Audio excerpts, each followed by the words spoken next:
Hi hello, നമ്മുടെ ധനുഷ്കോടി യാത്രയ്ക്കിടയിൽ കണ്ടതാണ്. ഇതിൻ്റെ പേര് ഹോവർ ക്രാഫ്റ്റ് എന്നാണ്. ACV എന്നും അറിയപ്പെടും, അതായത് എയർ കുഷൻ വെഹിക്കിൾ. ഇത് 1950കളിലും 60കളിലൊക്കെ ആയിട്ട് ബ്രിട്ടീഷുകാരാണ് കണ്ടുപിടിക്കുന്നത്.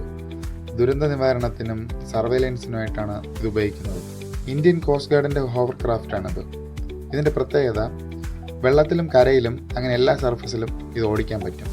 ഹോവർ ക്രാഫ്റ്റുകളുടെ അടിഭാഗത്തായി ബ്ലോവറുകളുണ്ട്. അതിൽ നിന്ന് വരുന്ന കാറ്റുകൊണ്ട് ഹോവർ ക്രാഫ്റ്റ് സർഫസിൽ നിന്ന് ഒരല്പം ഉയരും. അതോടൊപ്പം തന്നെ പുറകിലെ ഫാൻ വർക്ക് ചെയ്ത് ഇത് മുന്നോട്ട് പോവുകയും ചെയ്യും. ഈ രീതിയിലാണ് ഹോവർ ക്രാഫ്റ്റുകളുടെ പ്രവർത്തനം. അതുകൊണ്ടാണ് ഇതിന് എല്ലാ സർഫസിലും പോകാൻ പറ്റുന്നത്. ചില രാജ്യങ്ങളിൽ ഇതിനെ സ്പോർട്സിനും പൊതുഗതാഗതത്തിനും വിനോദസഞ്ചാരങ്ങൾക്കായിട്ട് ഉപയോഗിക്കുന്നുണ്ട്. അപ്പോൾ വീഡിയോ ഇഷ്ടപ്പെട്ടാൽ ലൈക്ക് ചെയ്യാനും ഷെയർ ചെയ്യാനും സബ്സ്ക്രൈബ് ചെയ്യാനും മറക്കരുത്.